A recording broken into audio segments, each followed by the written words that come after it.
NT Ramarao గారు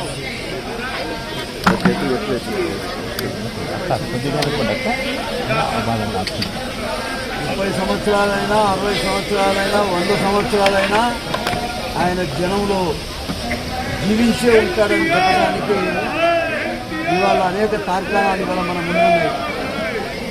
ఇవాళ ఒక మాటలో చెప్పాలంటే పేదవాడి ఆకలిని గుర్తించిన మహనీయుడు ఎన్టీ రామారావు. పేదవాడికి ఏం కావాలో ఆలోచన చేసిన వాడు ఎన్టీ రామారావు. ఆనాడు ఆయన పెట్టిన స్కీమ్లే ఇవాళ ప్రభుత్వాలు ఏవచ్చినా ముఖ్యమంత్రులు ఎవరైనా కొనసాగించేది ఆయన పెట్టిన స్కీమ్లని సందర్భంగానే తెలియజేస్తాను. దానికి ఉదాహరణ ఇవాళ ₹2 కిలో బియ్యం ఆనాడు మరి 83లో పెడితే వాటి వరకు కూడా మరి అదే కొనసాగుతూ ఉన్నది. అది ఎన్టీ రామారావు గారి స్కీమ్, అది పేదోళ్ళ స్కీమ్. పేదల యొక్క పెళ్లి ఎన్టీ రామారావు అని చెప్పడానికి అది నిదర్శనం అని కూడా ఈ సందర్భంగా. అదేవిధంగా ఇండ్లు కానీ, మాండలిక వ్యవస్థ కానీ, పటేల్ పట్వారీ వ్యవస్థ రద్దు కానీ, 9% రిజర్వేషన్ మహిళలకు కానీ, ఆస్తిలో హక్కు మహిళలకు ఇచ్చినటువంటి మహానుభావుడు ఎన్టీ రామారావు గారిని ఈ సందర్భంగా తెలియజేస్తా ఉన్నా. ఎస్సీ ఎస్టీ బడుగు బలహీన వర్గాల ప్రభుత్వంగా తెలుగుదేశం పార్టీ ఆనాడు ఎన్టీ రామారావు గారి నాయకత్వంలో కొనసాగిన విషయాన్ని కూడా ఈ సందర్భంగా నేను తెలియజేస్తా ఉన్నా. ఏది ఏమైనా ఒక మహనీయుడు, ఎందరో పుడతారు మహనీయులు, అందరూ కాలేరు దీన జన బాంధవుడు. ఆయన దీన జన బాంధవుడు మన ఎన్టీ రామారావు గారిని సందర్భంగా తెలియజేస్తా ఉన్నా. ఆయన అభిమానిగా ఆనాటి నుంచి ఈనాటి వరకు కూడా బర్త్డే కావచ్చు, వర్ధంతి కావచ్చు, ఏదైనా నేను ప్రతిసారి ఆయన భక్తుడిగా ఈ ఘాటుకు నేను వస్తూనే ఉన్నాను. నా జీవితం అంతా నేను మరణించేంత వరకు కూడా ఈ ఘాటుకు రావడం జరుగుతుందని ఈ సందర్భంగా నేను తెలియజేస్తా ఉన్నా. ఆయన మరవలేము. నా ఇంట్లో ఇవాళ కూడా ఆయన ఫోటోలు తప్ప ఎవరి ఫోటోలు లేవు.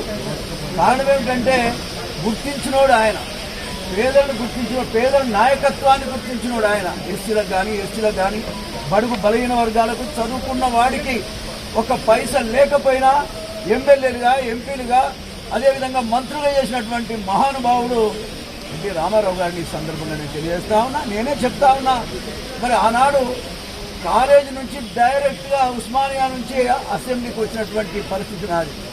అంటే అసెంబ్లీ నుంచి యూనివర్సిటీ నుంచి అసెంబ్లీకి తీసుకొచ్చినటువంటి మహానుభావుడు ఎన్టీ రామారావు గారిని ఈ సందర్భంగా నేను తెలియజేస్తా ఉన్నా. మర్చిపోలేము.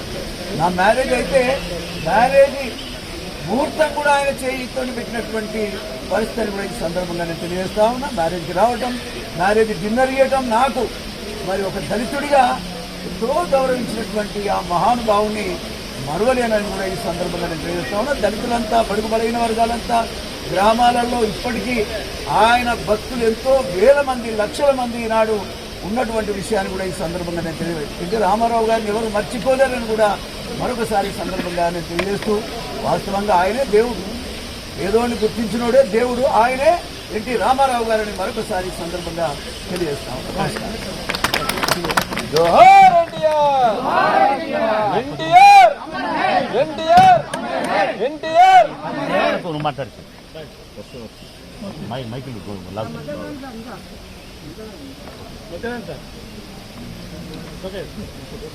నటరత్న, నట సార్వభౌముడు, పేదల పెన్నిధి, లక్షలాది మంది యువకులను రాజకీయ నాయకులుగా తీర్చిదిద్దినటువంటి గొప్ప హీరోదాతలు ఎన్టీ రామారావు గారు ఎప్పుడు అమరుడే. 30 సంవత్సరాలు గడిచిపోయినా ఒక సంవత్సరం కూడా గడవలేదేమో, ఇంకా ప్రజల మధ్యలో ఉన్నాడేమో అనేటువంటి ఒక ఖ్యాతిని, కీర్తిని సంపాదించుకున్నటువంటి మహనీయుడు. మాకు రాజకీయ భిక్ష పెట్టి దైవ సమానులుగా ఎక్కడో మారుమూల గ్రామాలలో నివసించేటువంటి చిన్న కుటుంబాల్లో ఉన్నటువంటి వాళ్ళందరినీ కూడా గుర్తించి పైకి తీసుకొచ్చి ఈనాడు మాకు ఈ స్థాయి కల్పించడానికి కారకుడైనటువంటి మహనీయుని ఎన్నడూ మరవలేము. ఆయన ఆశీస్సులు వాళ్ళ లక్షలాది మంది, వేలాది మంది బడుగు బలహీన పేద వర్గాలపైన వారి ఆశీస్సులు ఉంటాయి. తెలుగు ప్రజలు ఎక్కడున్నా వారిని మరవలేము. తెలుగువారి యొక్క ఆత్మ గౌరవాన్ని దశ దిశలా ప్రపంచవ్యాప్తంగా ప్రచారం చేసి ప్రచురణ చేసినటువంటి హీరోదొంతడైన ఎన్టీ రామారావు గారు అమరుడని చెప్పి భావిస్తూ ఉన్నాను. ఈ రోజు వరకు దేశవ్యాప్తంగా ఏ పథకాలు ఇవాళ అమలు చేయబడతా ఉన్నాయో ఆ పథకాలన్నిటి కూడా రూపకల్పి శిల్పి ఎన్టీ రామారావు గారు.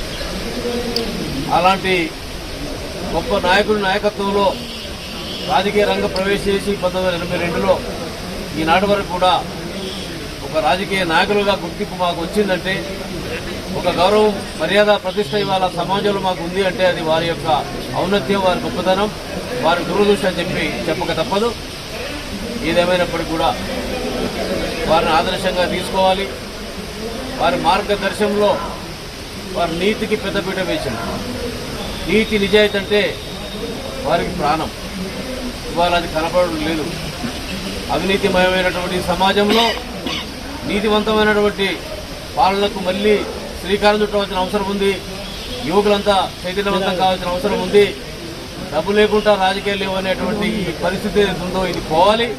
ఆనాడు డబ్బు కాదు, మనసు ఉండాలి, పనిచేసే గుణం ఉండాలి, నీతి నిజాయితీ ఉండాలని ఆనాడు వారు సూచించినారు.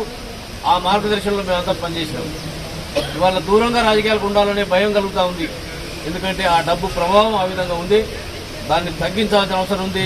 ఎన్టీ రామారావు స్ఫూర్తితోటి ప్రజలే చైతన్యవంతులు కావాలి, సమాజమే చైతన్యవంతుల సమాజంగా తీర్చిదిద్దబడాలి, యువత అందుకు నడుబిగించాలని చెప్పి అందరూ కూడా సూచన చేస్తూ వారి 30వ వర్ధంతి రోజున వారికి నా ప్రగాఢమైనటువంటి నివాళులర్పిస్తూ వారి ఆశీస్సులు ఎప్పుడు మాకు అండగా ఉండాలని చెప్పి కోరుకుంటూ సెలవు తీసుకుంటాం.